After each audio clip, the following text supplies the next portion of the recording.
You put down the phone,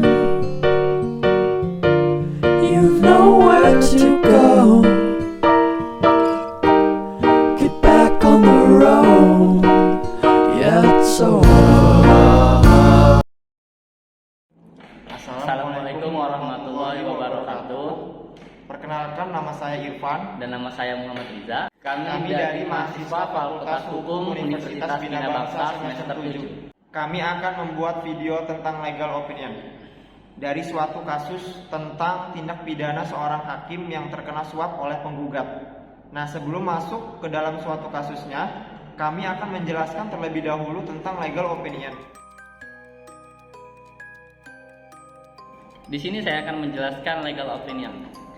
Apa sih legal opinion itu? Legal opinion adalah biasa dikenal sebagai dokumen yang tertulis yang berisi tentang pendapat advokat atau juga pendapat hukum yang berasal dari pengacara baik swasta maupun pemerintah.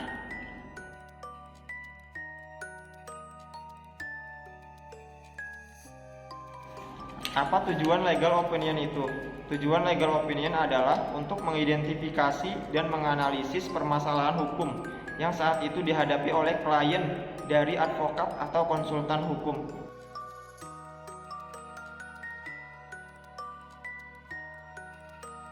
Cara membuat legal opinion, yaitu yang pertama ada identifikasi fakta hukum terlebih dahulu, yang kedua ada identifikasi masalah hukum atau biasa disebut dengan legal issue, yang ketiga ada inventarisasi aturan sebagai dasar hukum analisis, yang keempat ada analisis hukum atau pendapat hukum, yang kelima ada kesimpulan dan saran.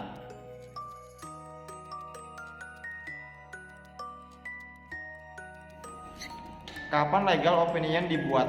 Legal opinion dibuat ketika seseorang menjadi pelaku, korban, atau saksi dalam kasus pidana. Legal opinion ini kemudian dapat disampaikan di depan hakim, dan hakim dapat membuat putusan dengan mengacu dari pendapat hukum tersebut.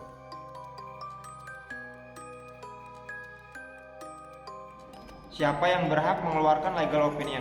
Keluarkan legal opinion adalah legal auditor atau advokat yang diminta oleh notaris. Itu sedikit penjelasan tentang legal opinion dari kami.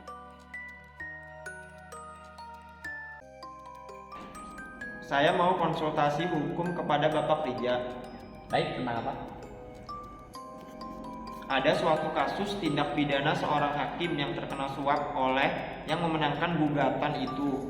Nah, apakah suap tersebut masuk ke dalam tindak pidana korupsi? Ya, saya akan menjawab.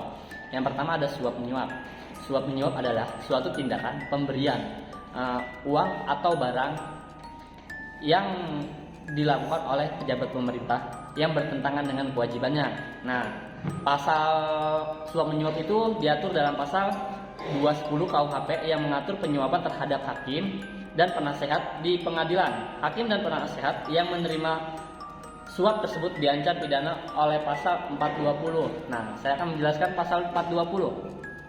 Nah, pasal 20, seseorang yang menerima hadiah atau janji padahal diketahui bahwa hadiah atau janji itu diberikan untuk mempengaruhi putusan perkara. Pasal tersebut dinyatakan sebagai tindak pidana korupsi melalui Undang-Undang Nomor 31 Tahun 1999 dan Undang-Undang Nomor 20 Tahun 2001.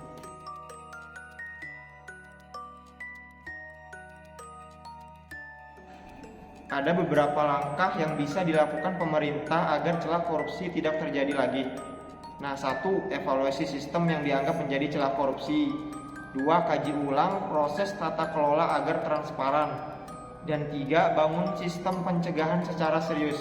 Sekian video dari kita. Kurang lebih mohon maaf. Billahi taufiq wal hidayah. Wassalamualaikum warahmatullahi wabarakatuh.